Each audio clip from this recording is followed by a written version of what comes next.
The live TV, सच सबसे आगे। नमस्कार, द लाइव टीवी आप देख रहे हैं। आपके साथ मैं हूं आदित्य कुमार।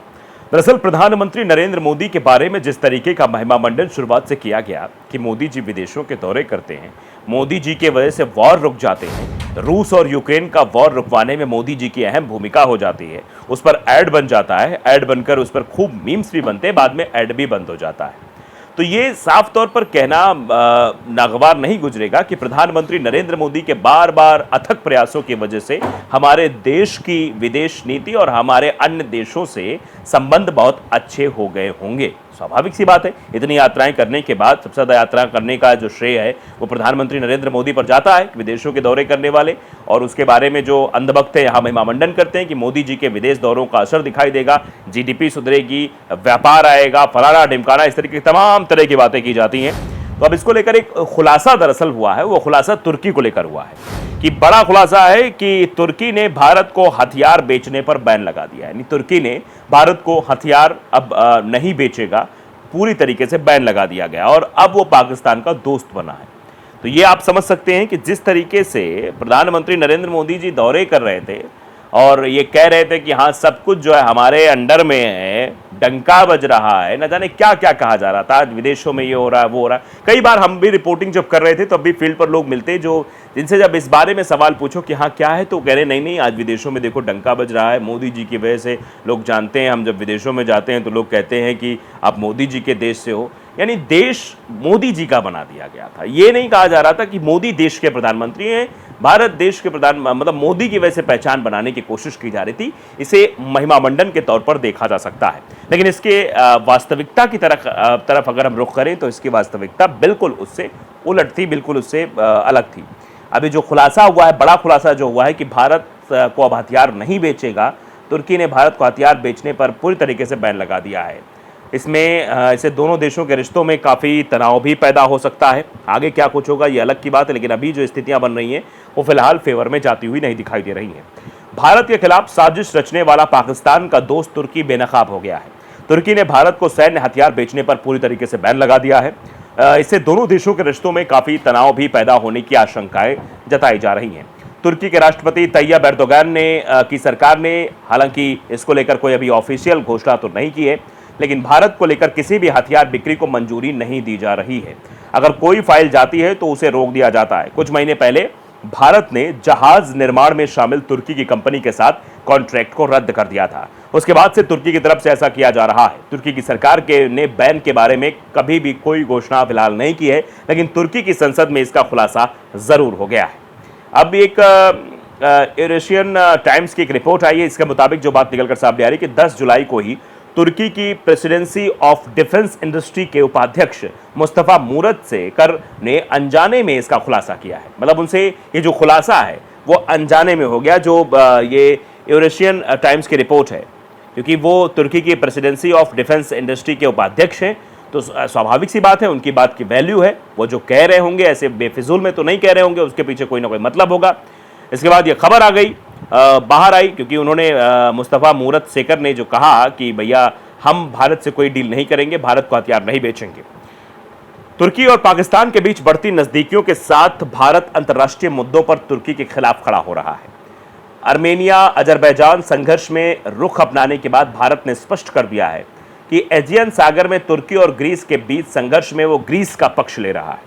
इसके बाद से तुर्की बौखलाया हुआ है। इसी साल अप्रैल में भारत में जहाज निर्माण प्रोजेक्ट में शामिल तुर्की की एक कंपनी के साथ कॉन्ट्रैक्ट भी रद्द कर दिया गया था। शायद यह भी वजह हो सकती है, इसके अलावा भी और वजह हो रही हैं। भारत ने अपने लड़ाकू बेस पर ग्रीस के हेनलेक नेशनल डिफेंस जनरल स्टाफ के प्रमुख की मेजबानी की थी, जिससे तुर्की भड़क गया था। तुर्की के खिलाफ भारत का यह फैसला बार बार कश्मीर को लेकर दिए जा रहे बयानों की वजह से भी था। अप्रैल में भारत की हिंदुस्तान शिपयार्ड लिमिटेड यानी कि HSL ने भारतीय नौसेना के लिए 5 सहायक जहाजों के बेड़े के निर्माण के लिए तुर्की की फर्मों के साथ सभी तरह के कॉन्ट्रैक्ट साइन किए थे। मतलब ये कहा जा रहा था कि सब समझौता किया था, कॉन्ट्रैक्ट साइन किए गए थे और फिर उसके बाद उसको खत्म कर दिया गया। अपने दम पर निर्माण के साथ आगे बढ़ने का फैसला किया जाता है कि हम अपने दम पर आगे बढ़ेंगे। मुस्तफा सेकर ने सांसदों से कहा कि भारत के लिए सरकार ने किसी भी सैन्य वस्तु की एक भी बिक्री को मंजूरी नहीं दी है। मतलब ये साफ तौर पर कहना है, दर्शाता है कि भारत से किसी भी प्रकार का हथियार का जो व्यापार है, जो भारत को हथियार तुर्की सप्लाई करता था, वो अब सप्लाई नहीं करेगा। इसे सीधे शब्दों में समझे।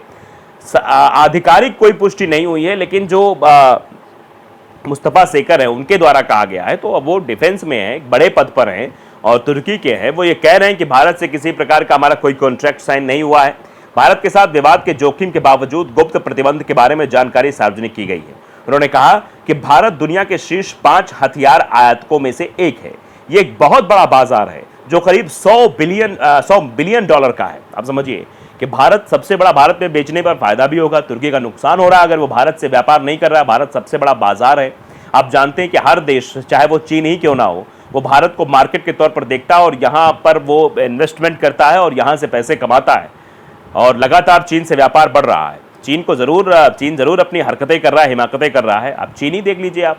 अगर हम मोदी जी के महिमा मंडन की बात करें, उनके 56 इंच के सीने की बात करें, उनकी ये बात करें, लाल आंख की बात करें, तो फिर चीन को देख लीजिए। वो अरुणाचल प्रदेश के गांवों को अपना बता रहा है, वो लगातार तैयारी कर रहा है। वो लाइन ऑफ एक्चुअल कंट्रोल के पास जिस तरीके की स्थितियां उत्पन्न कर रहा है, जैसे हमारे सैनिक मतलब वहां उसे युद्ध कर रहे हैं, 20 सैनिकों के मारे जाने की खबर भी आई थी, आपने सबने देखी थी। तो ये सवाल पैदा होता है कि चीन के साथ बैठक करना, चीन के साथ बातचीत करना, चीन के साथ मीटिंग करना, उनके साथ एमओयू साइन करना और फिर बाद में इस तरीके से चीन की हरकतें और फिर एक डिजिटल स्ट्राइक जिसको बोली गई कि चीन ने कुछ एप्लीकेशन बंद कर दिए गए, जिसमें पबजी था, टिकटॉक था, ऐसे यूसी था, कई ऐसे जो ब्राउजर थे उनको बंद कर दिया गया। इससे कहा गया कि स्ट्राइक मारी गई है चीन पर, जबकि व्यापार लगातार चीन से बढ़ रहा है। तो ये इस पर भी कई बार विपक्ष के नेताओं ने, कई बार पॉलिटिकल एनालाइजर जो होते हैं, जो राजनीतिक विश्लेषज्ञ होते हैं, उन्होंने कई बार इस पर सवाल उठाया कि ये कैसा दोहरा चरित्र है कि एक तरफ तो ये कहा जा रहा है कि भैया चीन से व्यापार नहीं हो रहा है, चीन को हम डिजिटल स्ट्राइक दे रहे हैं, स्ट्राइक कर रहे हैं, लेकिन उसके बाद भी चीन से व्यापार बढ़ रहा है। खैर, ये अलग की बात है। लेकिन जितने भी अभी तक दौरे प्रधानमंत्री जी के हुए, महामानव के हुए या महिमा मंडन के तौर पर हुए, उन सब का क्या रिजल्ट निकल रहा है, ये भी कम से कम समझना ज़रूरी है। क्योंकि अगर आप भी अगर किसी चीज़ पे इन्वेस्ट करते हैं, तो इन्वेस्ट करने के बाद तो आपको देखना पड़ेगा ना कि जहां हमने इन्वेस्टमेंट किया है, क्या वहां पर हमारी ग्रोथ हो रही है या नहीं हो रही है, तो क्या फिर वैसी चीज़ें की जानी चाहिए, नहीं की जानी चाहिए। खैर, अलग की बात है, हम आगे बढ़ते हैं। और ये कहा जा रहा है कि 100 बिलियन डॉलर का जो आयात है, वो कह रहे हैं कि हमारी राजनीतिक परिस्थितियों और पाकिस्तान के साथ हमारी दोस्ती के कारण हमारा विदेश मंत्रालय हमें भारत को किसी भी उत्पाद के निर्यात पर सकारात्मक प्रतिक्रिया नहीं देता है। हम इस संबंध में अपनी कंपनियों को कोई परमिट नहीं देते हैं। ये समझ लीजिए सीधे तौर पर।